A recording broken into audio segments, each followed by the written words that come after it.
Hello, watchers and listeners. Welcome back to Align Anyway. I am your co host, Tiffany.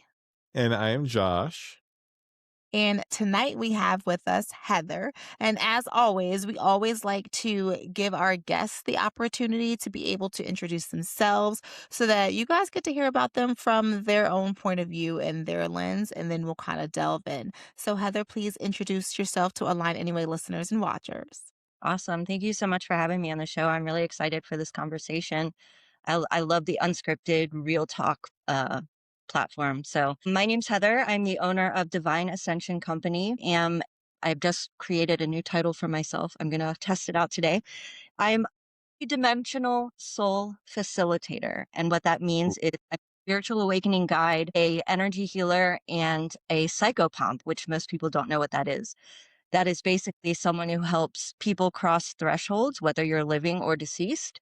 And we can get into that a little bit too as we talk. But I have a background in psychology. I have a master's in applied behavior analysis, as well as doing the energy work. So I kind of blend science and spirituality as well as lived experience with everything that I do. And I really enjoy all the things that I do. So I'm excited to kind of jump in. That is so awesome. So I'm really excited to hear all about this. So the funny thing is so before so we had you as a guest and everything, and we're talking about this. And then I think a couple days later, Josh comes to me and he's like, "Hey, I really would love to get someone on who's like into, the spiritual side of things." Cause we had just talked to a guest previously who was talking about just kind of different her faith basically and religion. And Josh was like, would you help someone who maybe isn't faith-based, who more so is kind of in touch with, like, nature and the universe and spirituality in that sense? And so it's funny that we now have you, and this kinda happened before Josh even had that conversation. It was like you were already lined up to join, so I just love that, and I have to point out the irony how aligned that was given that this is aligned anyway. Gotta do a little plug there. But can you share again, what is the name of your business again? Divine Ascension Company.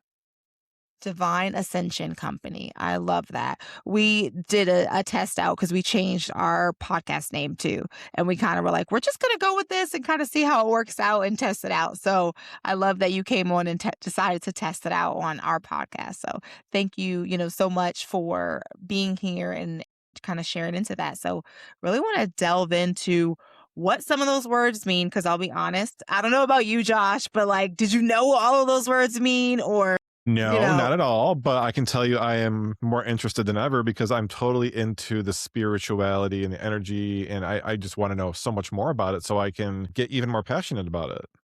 Yeah, awesome. Well, I'm glad I can be here to help you do that and that it fully aligned with everything and fate is a thing. So I'm excited. And tell us where this all started and the passion and, the mix between the two worlds for you of psychology, but still having this like spirituality to it. I would love to hear about all of it. Yeah, absolutely. So mentioned that I have a colorful history and that started out I grew up in a semi-religious household, but I personally didn't believe in a lot of the principles and politics of organized religion and was asking questions that they weren't exactly happy about. So fair. I became an atheist. Whatever. I'll just scientifically minded. I have to, see it to believe it. We'll see what happens. And then I lived in a haunted house. That kind of made me start asking those questions and being like, okay, well, clearly there is something else there. Atheism isn't going to work for me anymore either. So, and that's part of that psychopomp stuff that I'm still an avid ghost hunter. I help dark entities cross over into the light. We're gonna have to get into that later because I used to have another podcast called Humor Haunts and Homicide, which was completely into the spectrum and true crime realm. And I am obsessed with all things haunting, and I am an avid ghost hunter myself. So yes, Let okay, me please. stop that for hours. um, So I also, in my earlier days, I went through a lot of trauma. So there was sexual abuse there was military abuse later in my life, there was bullying. I was always the new kid. There was poverty. There was all kinds of things that kind of helped shape me into who I was. And instead of repeating those patterns or those cycles, I decided I was going to break them. And so I wanted to use my experiences as a positive thing. So I decided to study psychology because I wanted to learn more about myself. I'm ADHD. and an empath. Didn't know that at the time, had to kind of figure that out on my own. And so I wanted to learn more about myself, but also how I can use my experiences to help other people in a very healthy way, right? And so, and plus, I'm fascinated by the brain and how it works and the mind and human behavior, all the things. So I was intentionally I was going to go to med school to be a child psychiatrist because I wanted to help children, but I don't think medication is the answer. So I wanted to be in charge of prescription writing and all of that because I was going to open an in and outpatient center for troubled youth. So later, after I get my master's and I start looking into going to med school, I go down that rabbit hole and I figure out where the med school program came from, who benefits from it, what it's missing, what it's focusing on. And I was like, okay, I don't agree with this on principle alone. I can't do that. So I decided to take a more holistic route. Meanwhile, through all of this time, I went through my own spiritual awakening, which kind of started when I lived in that haunted house, but has completely evolved over time. And so being an empath and not being aware of that, my emotions were chaotic all the time. So when I got older, I just couldn't deal with it anymore and I shut all my emotions off. And I started drinking and doing drugs and just numbing everything out and turning into this person that I didn't recognize and didn't want to be. So one day, I look in the mirror and I'm like, who am I? Who do I want to be? Because this isn't it.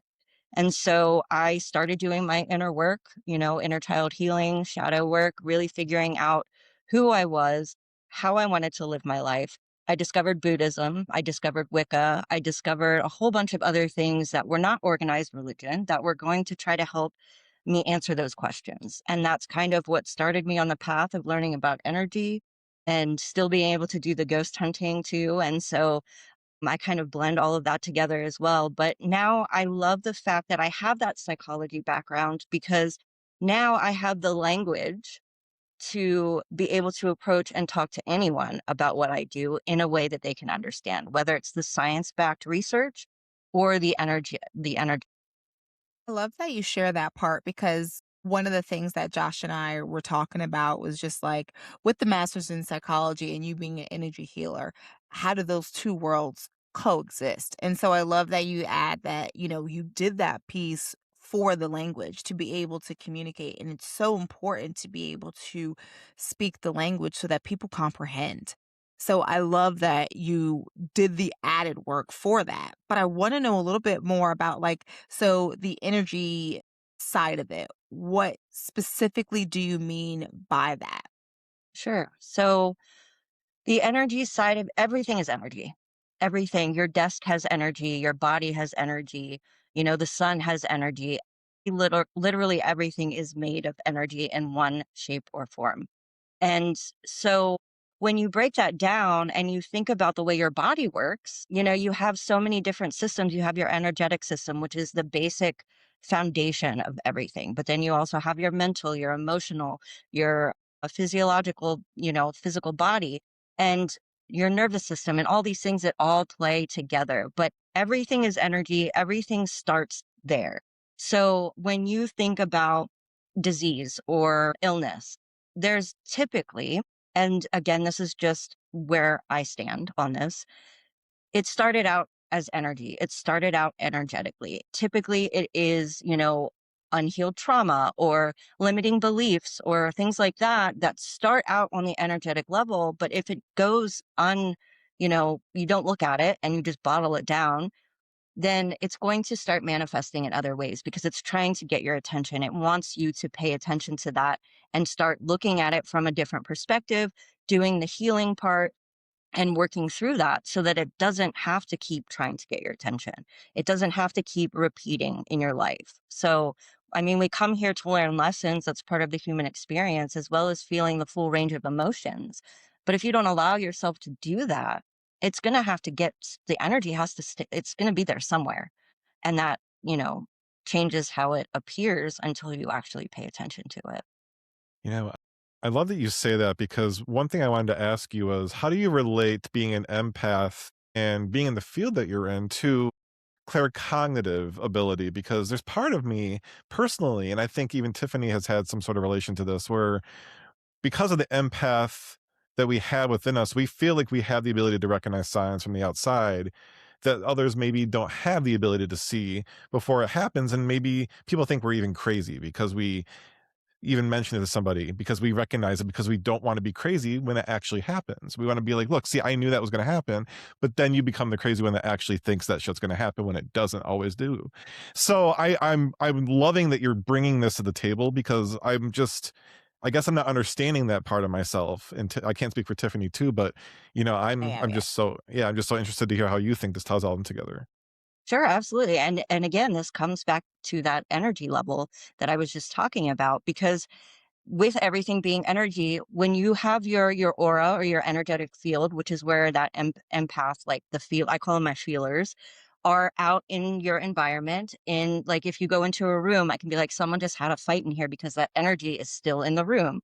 Or if someone's mood, Mm. or if, somebody like, I don't know, they're excited and they're happy. Like, even if they're not outwardly showing it, you can feel that energy, right? And that's part of being an empath.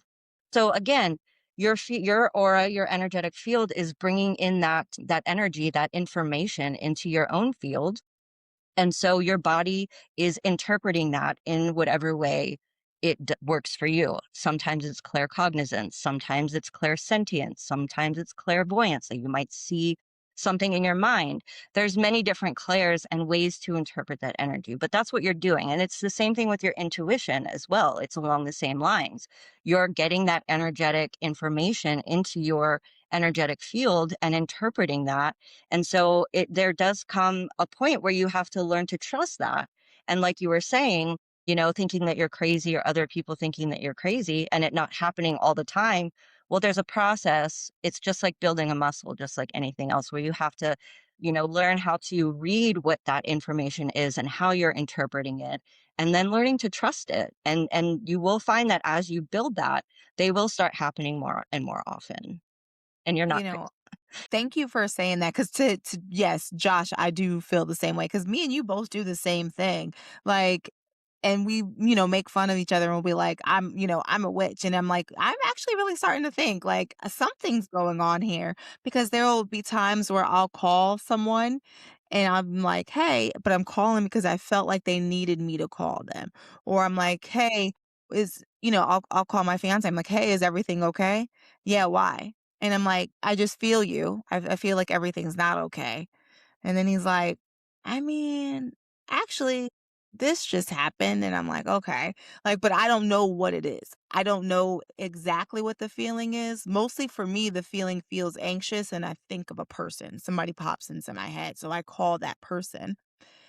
But I don't know what it is that I'm feeling. I just know I'm feeling something. So I don't know if I can be like, something's wrong, something's not wrong. I can usually tell that it's bad, but that's all I know. I don't know what level of bad. Like there was one time that happened to me before, and then I think I felt this really strong feeling when I was in high school, and I called my brother, and then I didn't answer, and then the next day I found out that he had been in a car accident. But I didn't know what was happening. It's not like I could see the future. I just felt like called to that person. Well, you could even look at it from the scientific standpoint as well. If you know anything about quantum physics and the research that's being, put out there right now about quantum entanglement. So if you think about that, your field and their field have connected at some point. You have a bond, you have a connection with that person. So your aura, your energy are intertwined now. And energy doesn't know the difference between time and space, because let's be real, it doesn't actually exist. We make it that way. So when your energy gets entangled like that, you have that energetic bond now, and you can tell when, even if they're 3 states away, man, that person came into my mind. I know there's something wrong because there is that energetic bond now. So it's not just, oh my God, I'm going crazy. Like this person just popped in my mind. There is actually scientific research to back that hypothesis, as well as that, that energetic viewpoint of it as well. Well, I feel so seen now, so thank Yeah. you. Yeah, me as well. And one thing I wanted to touch on too, you mentioned that you started off your journey in the religious space because of your upbringing. Talk to us about the separation of that type of lifestyle, and how did the transition kind of happen between where you're at now from where you were then? Okay, so the type of person where I don't like being put into little boxes. I am not that kind of person. I'll leave it at that. But when I was in the religious space, I tried. I really did. I tried because I was like, there's got to be something more. There's got to be something out there. It can't just be this, right?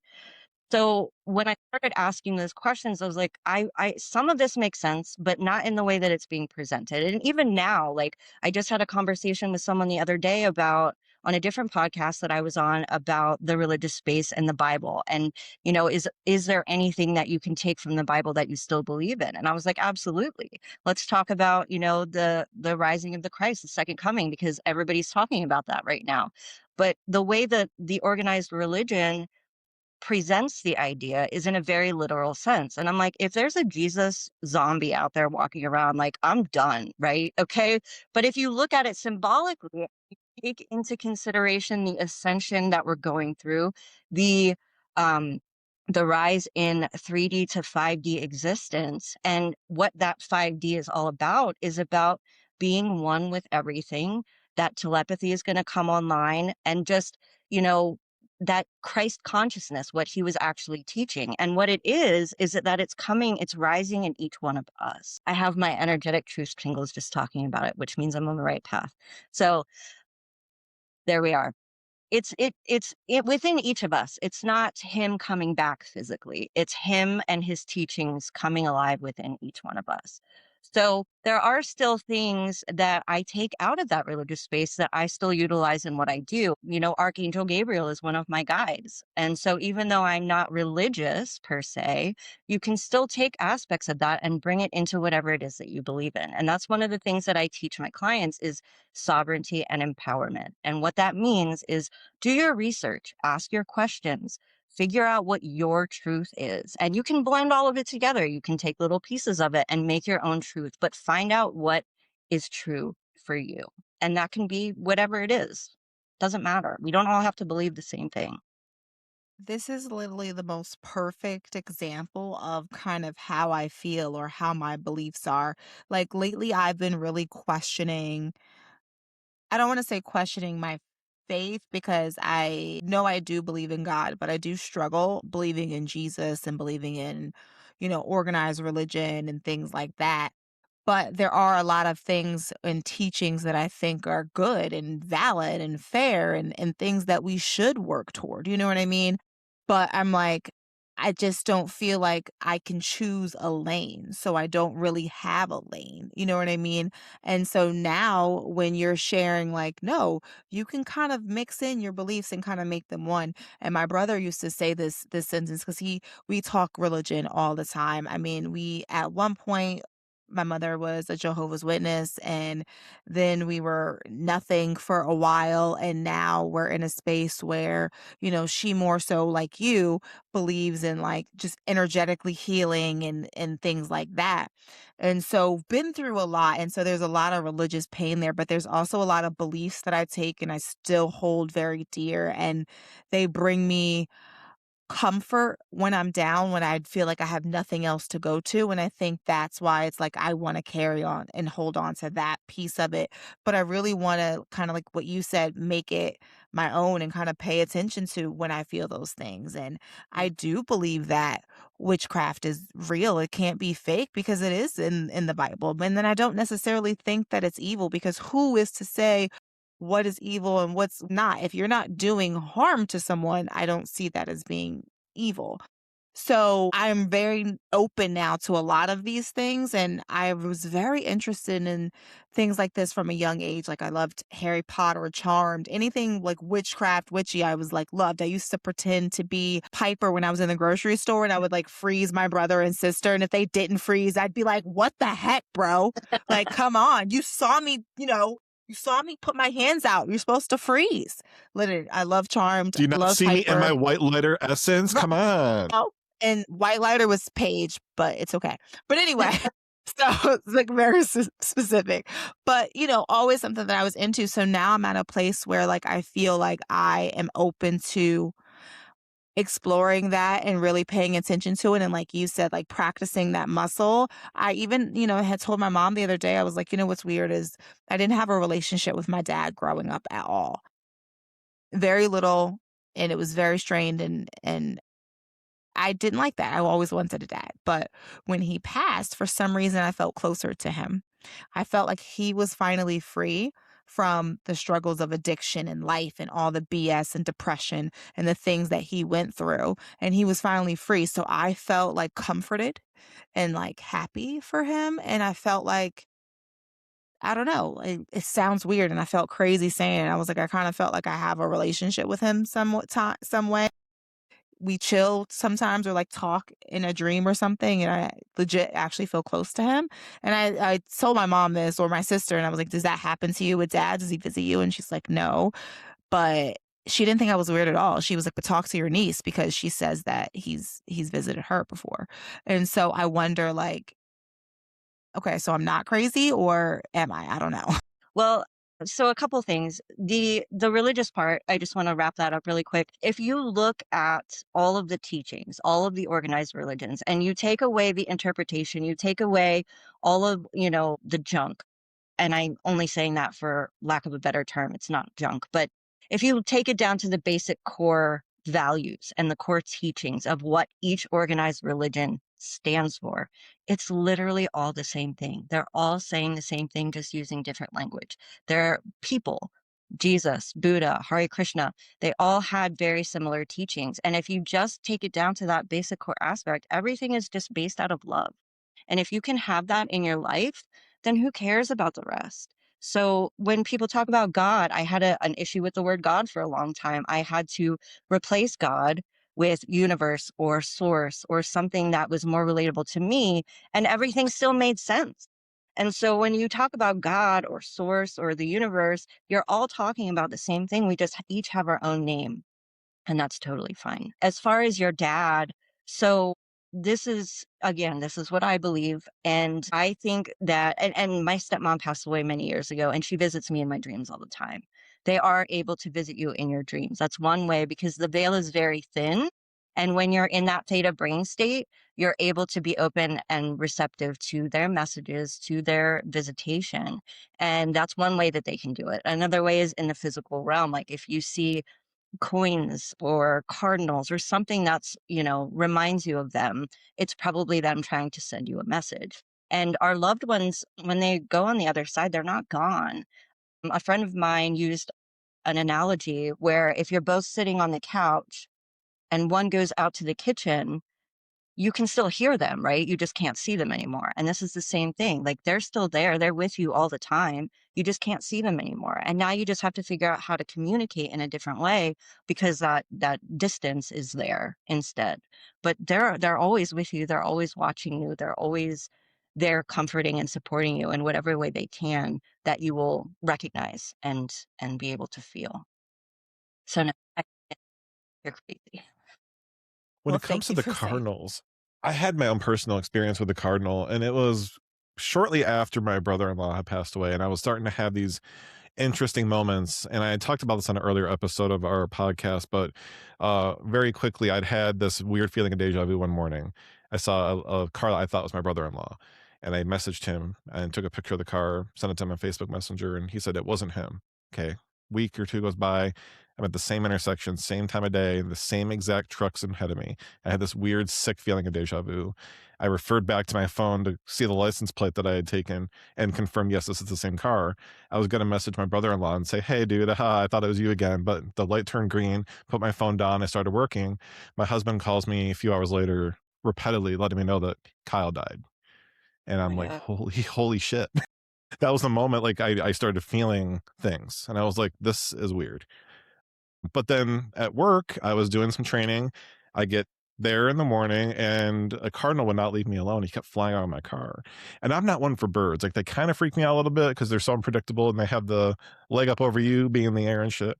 So I got back in my car and went around the parking lot and I moved it thinking, okay, well, this bird's not going to see me again. Well, shit, you not. He gets back in my car and this time he's on the back of my and he's on my windshield wiper and he's sitting there. And then he comes over to my right passenger side mirror and he starts pecking on my window. And I'm like, holy shit. And I got goosebumps and I immediately started reflecting back to that moment. And I took a video of it too. So I should post that on the socials too, because it was so cool. But it also scared the shit out of me because I knew it wasn't just a bird. I knew something else had to be within the spirit of that bird. Yeah. The birds are a big one with, the other side trying to get messages to you because birds, they represent freedom. A lot of them have, like, I know my grandmother, she loved birds, and that's one of the things. And a lot of people have, whether it's the color of the bird or the type of bird, they each have something symbolic that they represent, which can be helpful trying to figure out who it is as well, or just whoever comes to your mind when you see them. But birds are used very often, and they're messengers, right? They're loud, they make noise, they fly, they bring, energy and stuff. So they are very common when it comes to the other side trying to get your attention. Love that. And I never really had the full clarity on that. Like I did a little research and I did see that cardinals were a form of reach out from the afterlife. But you just kind of go through your head too, because then you wonder who it was. Was it my brother-in-law? Was it my grandma? Who was it an enemy? Because I mean, they might have something to tell you too. Because also at the same time, I had person that was my friend's husband, and he and I did not get along. We like hated each other, and then he died. But then like a week later, it was in the same time frame, kind of the anniversary of my brother-in-law dying. So it makes me wonder, like, was it him? Was it not? And then there was also a lot of bird shit on my car that day. So it made me go, So well, maybe maybe it it was was the enemy. right. Like maybe it wasn't my brother-in-law. Maybe it was somebody that doesn't have the fondest memory of me in their heart. But it was just a good callback moment. So I appreciate the clarity there. Yeah.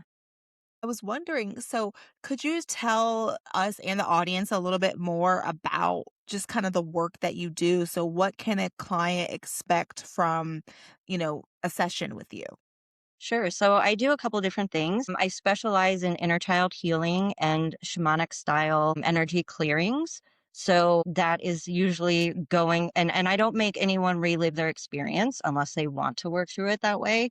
But we go back again to that energetic level about why this thing happened. We approach the triggers, we approach, the things, the repeated patterns because of this experience that happened in your life. Because more often than not, it is a repeated pattern. And so we don't have to relive all the experiences. We can just find one and focus on that and how it's affected you and work from an energetic standpoint to clear all that out and to, stop those repeated patterns and behaviors and thoughts and things like that. The shamanic energy clearing is when you have, like I was saying at the beginning of the episode, when that energy gets stuck and starts manifesting as physical ailments and illnesses. That's a way that we can get through and kind of work those out at an energetic level as well. And I do a lot of earth magic, a lot of candle magic, a lot of energetic stuff, soul retrieval, things like that from different practices. Because again, taking little bits and pieces of everything and kind of making it my own way that I do things. I also do tarot reading and Akashic Records readings, which I don't know if either of you are familiar with the Akashic Records. I'm gonna I've heard of it. I just don't know exactly what it is. So Okay. So the Akashic Records is basically, I like to call it source's memory, but it's basically the energetic library of everything that's ever happened, will happen, or is happening right now for all of creation, for everything. So we each have our own records, or each like our section of the library. And you can go and find out about past lives. You can find out about soul contracts. You can find out about current blocks and challenges. You can find out about your soul mission. Like, why did I reincarnate on earth right now? Like, what's my path? So there's many different things that you can do to kind of work through whatever you're going through or figure out just some guidance and clarity on how to move forward. So that's mostly what I specialize in. There's some other things I do coaching as well. I have a 14-step program. That's my pride and joy. It's called the Self Spirit Method. And it's 14 steps. You work at your own pace, but it's all the things I wish I had when I first started going through my awakening journey. So I teach you about the 7 chakras, which are the main energy centers in your body. But the rest is very simple, practical things that really do raise your vibration and can change your life if you implement them daily, like mindfulness, gratitude, self-love and compassion, and learning about universal consciousness, where we all come from and how we are all one, speaking to your spirit guides and your spirit team and the other side of the veil, and then working all the way up to really learning how to manifest the life that you actually want to be living and not be stuck in the matrix, as they call it, or whatever's not making you happy. You can actually find ways to take your power back and create the life that you want. So that's that. And I'm publishing my first book. It actually, my links Congratulations. be ready sometime this week. And that's kind of an introduction to the program, as well as my own personal journey and my own story, why those steps are important and what I went through to get through all of those. And I have my own podcast. It's called Everything You Need to Know About the Ascension of Humanity. So it's a lot of conversations kind of like this as well. Plus, I have a YouTube channel, a lot of good free resources and tools and things on there as well. Awesome. And what's the YouTube channel? Is It's it the if you look same? at Divine Ascension Co., the business name, you'll find it. Device. Yeah, and if Awesome. there's links to all of that stuff in there as well. Okay, perfect. Thank you so much for sharing. I love that we just had this opportunity to have you on. I'm just so excited to just listen to everything, and we just don't have enough time to like delve into everything because I have so many more questions. Josh and I both have really just been so intrigued by the different forms of therapy and the different forms of coaching, and just like realizing and trying to find which one works best for you, because it's not a one size fits all, right? And it's like I was telling you, I'm in this mindset right now of like duality. Like a lot of the things that I'm telling myself are two things can be true at the same time. Because I Absolutely. always had this feeling of like, oh, I don't want to be a hypocrite, or oh, I don't want to say this because of this. And it's like, why? Two things can be true at the same time. I can kind of, I can like someone and not like their decisions at the same time, and still like and that both be true. And I'm really kind of learning to like sit in that. And so I want to thank you, because this conversation is just kind of like another level of added to like my growth, and having me kind of sit with some things that I've been questioning, and kind of really help to change and shift and expand my mindset. And then that's what this is all about. Like, that's the reason that we wanted this podcast, because we wanted to bring different views and then kind of show you how they all come in and align anyway. And that is literally this kind of coming in like full circle moment for me. So I just had a moment that I just felt I had to share my bad. Yeah, of course. And I want to add too, I think the one common thing that I haven't been able to figure out until now has been like we all just want love, right? Like we just all want peace, but even those of us that say that but still can't produce it, somehow deep down I think we all want it, even if we can't figure out how to get there. And I think we all use these forms of religion and belief systems and hierarchies to be able to feel some sort of comfortability or conformity within who we are, who we want to be. And I think what you're saying is like, hey, look, I've been there, I've done that, I've tried this, I've tried that. And what I find is that I can take a piece of every part of what I'm doing to make it something that feels right for me. It can be God, it can be the universe, it could be the sky, the sand, the waves, anything that makes you feel centered and happy.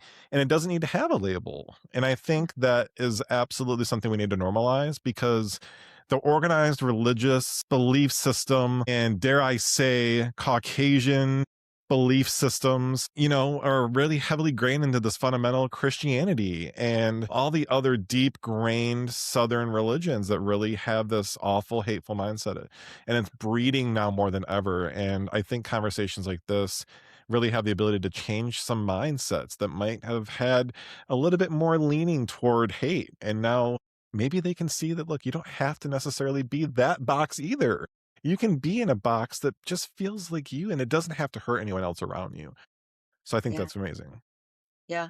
And it comes back down to, take all of that out, like take all of that aside and just look at yourself, right? Because as above, as below, as within, so without, like it all comes back down to you. And what I was talking about earlier is like, we're all one. We're all from the same universal consciousness that I was talking about. So you have your soul, which is a light. We each have a light, and that is how we started. And through life experiences, through limiting beliefs, through programming, we have put these layers like an onion over top of that light. And that's why inner work and, really diving into your own belief systems and what your truth is going to help you peel away those layers of the onion to find that light within you. And then when you're able to do that, you'll be able to appreciate all of the other things. And that light is basically love. So that is, the essence, the core truth of who we all are. And we just have to find our way back to that. And I had one last question for you that's just kind of this all encompassing of everything that you're going through and kind of your ascension, right? But what does alignment mean for you right now?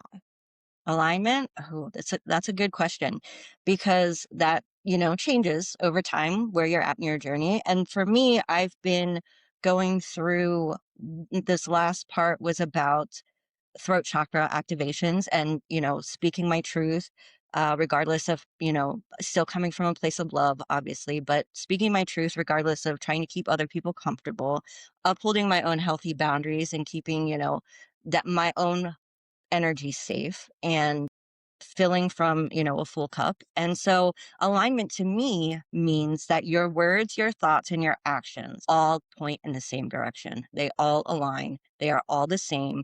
And that is how you become your true authentic self, is when all three of those things are in alignment. Wow. That is awesome. I love that. Your words, your thoughts, and your actions all point to the same way. Like that really stuck out for me because there are things right now that I'm recognizing where my words, my thoughts, and my actions are not going in the same direction right now. And I'm recognizing that and I'm trying to figure out how to get them in the same direction. But I'm kind of struggling with what direction I think that should be. Yeah. Yeah. And that's kind of where I am right now, but to your point, it's different all the time and that's gonna change, and so hopefully I can kinda get to that level, right? And once I kinda work this out in my head, but these conversations and things like that are what help me work that out versus just saying forget it and I'm just going to allow those to not align because 'cause I'm not okay with that. That's not what my character is about, But making sure that we pay attention to ourselves and really work on that regardless of what's going on around us. We only can control us and making sure that if we go in and we focus on our own light, then that draws people to our light that should be drawn to us. So we don't have to focus on the outside barrier because the inside barrier is well taken care of. It's watered, it's light. I always say all the time, I swear I'm a plant because if I go outside and the sun hits me and I step on the ground, all of a sudden, you know, I'm That's called drying up my gratitude. tears. Yeah. Yeah. And when you Exactly. find that your thoughts, your actions, and your words aren't in alignment, like just look at what all three of them are and just take baby steps and be like, okay, well, why is my action like this? Why is my thought like this? Why am I saying these words? And get to the root cause. And that's the whole point of the energy healing and the stuff that I do is getting to that root cause. Okay, well, why am I doing this? And then when you figure out the why, and you're like, okay, well, this doesn't make sense, and shift that perspective around it and recognize that, acknowledge that, you'll be able to see a shift as you start to figure out what those whys are. Thank you. I appreciate the nuggets. I love them. I do too. And I do want to ask you, since we're getting to the end of the episode, but what I do want to take away is something for the audience. And for those of the us out there that are listening right now, and those of us that feel like we're just repeating the same cycle, kind of like what Tiffany's saying, like over and over, and not having that alignment directly in front of us, what is like one of the most honest things that they might need to hear right now? That as much as you don't want to admit it, you are the only one holding yourself back. I don't want to say that you are the problem, but you are the problem. And that's not a bad thing. That's not a bad thing. It's a starting point because once you recognize and take accountability for your own actions, your own words, and your own behaviors, then you can be in a place where you can start a healing journey.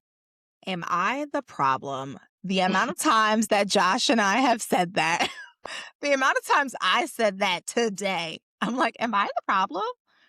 Yeah. Yeah, if we have to ask it, we probably know the answer. Right. And Exactly. I only use that to add some humor to it, but really it does come down to just taking accountability for yourself because you are the only person you can control. And so why not start? I was just going to ask, where can we find you? Where is your podcast? Where's your book going to be? We need all the deets. And the Yeah, so name of the book too.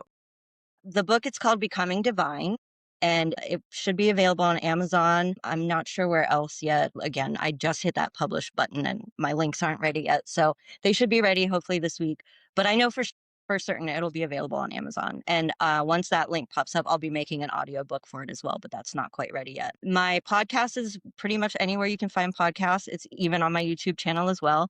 Again, that's called Everything You Need to Know About the Ascension of Humanity. The YouTube channel is at Divine Ascension Co. That's most of my handles for everything for the business. I do most of my marketing and like promos and things like that on Facebook. My website is divineascensionco.com, and you can literally find me or any of my things, my blog, where I publish articles, my free resources, all this stuff. Everything's on the website. Awesome. Thank you so much, Heather. I really appreciate it. And well, listen, thank you so much for being on and for chatting with us and just letting us learn more. I think it was really eye-opening and it provided me a lot of clarity and just excited to listen to your podcast because I do follow you as well there. Just so that I could learn more. And I hope that our paths cross again and we Yeah, connect again. And would even absolutely. love to have you on again just to kind of go deeper into some things because I know Josh is gonna wanna go back to the haunted house thing, so You we're already really know. gonna have to get you back on for that, and that'll just be a Absolutely. whole session in itself. Definitely up for coming back. Well, awesome. Thank you again so much. We hope you guys all having a great night and don't be an asshole and come back next week. Thanks for listening. Yeah. Bye, everyone. Bye, guys.